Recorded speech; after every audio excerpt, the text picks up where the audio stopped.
it's only in God that your soul's at rest, as the Psalm would say. I mean, it's only in God that your soul's at rest. And the paradox there is, if God is love, well, it's only in love that your soul's at rest. It's only when you give away. The illusion is, look, I'm unhappy, because everybody's unhappy. It doesn't mean depressed, it means everyone's hungry, right? So the illusion is, well, I just need something I gotta get filled up. Yeah. I gotta give pleasure or power or wealth or something, just fill me up. Where the whole trick is always, no, it's not that. It's emptying yourself out. Give away what you have, and then you'll find more grace coming into your life.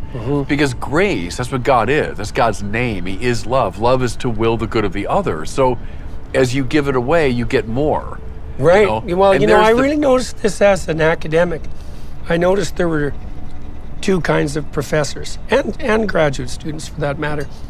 There were those who were completely generous with their ideas. My supervisor was like that, Robert Peel. Bob's still alive, and I still work with him. And I'd go speak with Bob on a pretty regular basis, and we'd talk like you and I are talking, and we'd generate like 5 research ideas, and every time we talked, there'd be 5 more. Yeah, and he was never territorial. Right. And he was just a fount of new ideas. Then there were the other kinds of professors who, if they had an idea and shared it with you, they never let you forget who that idea was. Right, that's and my they would idea. jealously guard Right. them. And what happened to them was, over time, their pool of ideas shrank to nothing. Yeah, of course. Partly because other people stopped working with them, right? Yeah. Whereas with Bob, the more ideas he gave away, literally, the more ideas he gave away, the more he got. No, that's the principle. That's the Bible. That's the Bible over and over and over again. And the reason for that is that God is love, and God is this inexhaustible source of grace. And if you get hooked onto that, then you start looking like God. You start acting like God. You start becoming attuned to that. There's the saints. That's why they're radiant. That's why they have halos. They're radiant.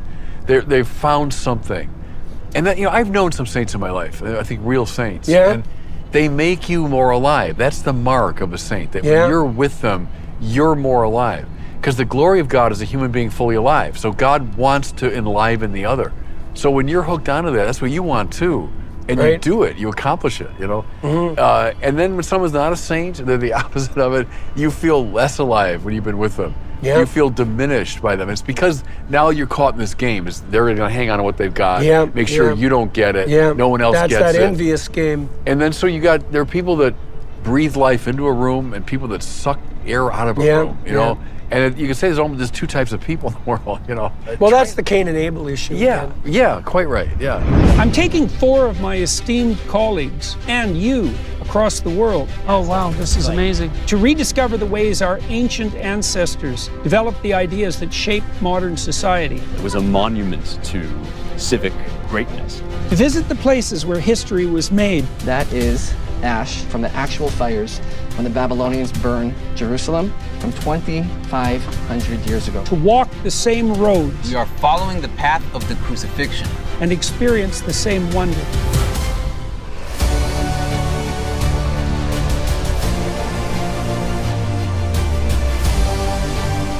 We are on the site of a miracle. What kind of resources can human beings bring to a mysterious but knowable universe? Science, art, politics, all that makes life wonderful.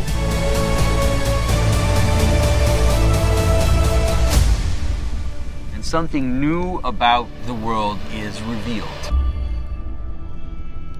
But trying to get people to that space, there's pastoral ministry if you want. There's the translation of all this theoretical stuff into practice is, there's that wonderful story about Jared Manley Hopkins, the great poet. And someone came to him and said, I'm really struggling to believe in God. What should I do? And Hopkins said, give alms.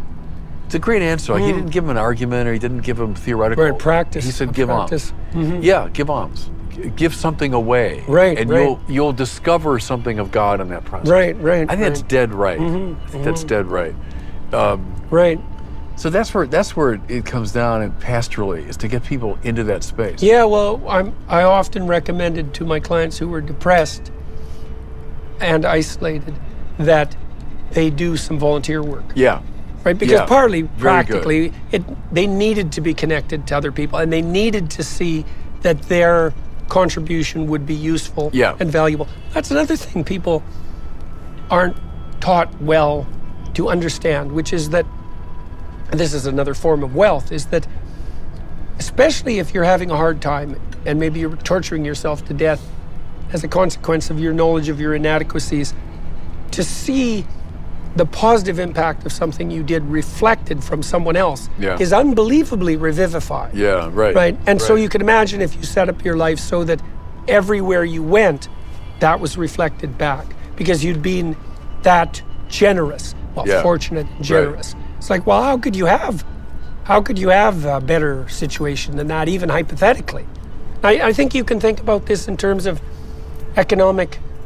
straightforward economic game modeling. So there are these experiments that have been done now. Imagine you have two people. So you play this game with them. You say, okay, well, here's the rule. I'm going to give you $100. And you have to offer some of it to your partner here.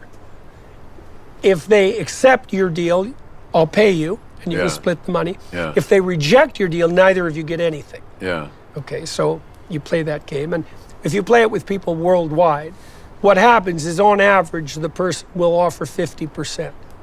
Now, this has been a revolutionary discovery because the classical economic rationalist view is that the person who's being offered the money, I give you $100, should offer $1 to their partner because they're rational self-maximizers. So they get 99, their partner gets 1, but the partner should take it because, well, do you want $1 or do you want $0? One is more than zero. Right. One is a better deal than zero. But that isn't how it works. People offer 50%.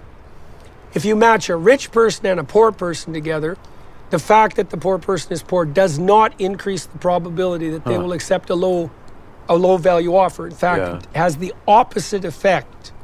So a poor person is more likely to refuse an unfair deal. And the reason for that is that this shows you how narrow the parameters were of the self that was supposed to be maximized economically. I've often played this with people in a crowd. While you play everything you do, you play to a crowd. Every part of your life, it impacts your reputation. Well, if you develop a reputation as a fair trader, then the number of opportunities you're going to have to trade obviously will grow. Yeah. And so then you might say, well, how do you optimize that? And I suspect that you probably optimize that by slightly erring on the side of the other person with every interaction. Yeah, right? right. Not too much, because then you can get taken advantage of. But as a rule of thumb, it's like, well, if you get 55 and I get 45, well, that's not so bad, especially if it increases the probability that you'll agree. Right. But then if that increases the probability that more people will play games I'm setting up, well, the net victory in that is immense. Yeah. And so it could easily be that if this was modeled properly mathematically, like as a strategy, and attempts have been made in that direction, that something like default generosity, we know this is default. We know default reciprocity works as a trading strategy across multiple different situations. But I suspect that default generosity is probably an even more effective strategy. Yeah. So you could say it is not some pie in the sky, what would you say, sanctimonious spiritual advice to tell people to give. Actually works, though. Oh yeah, it's the most practical possible advice. Yeah.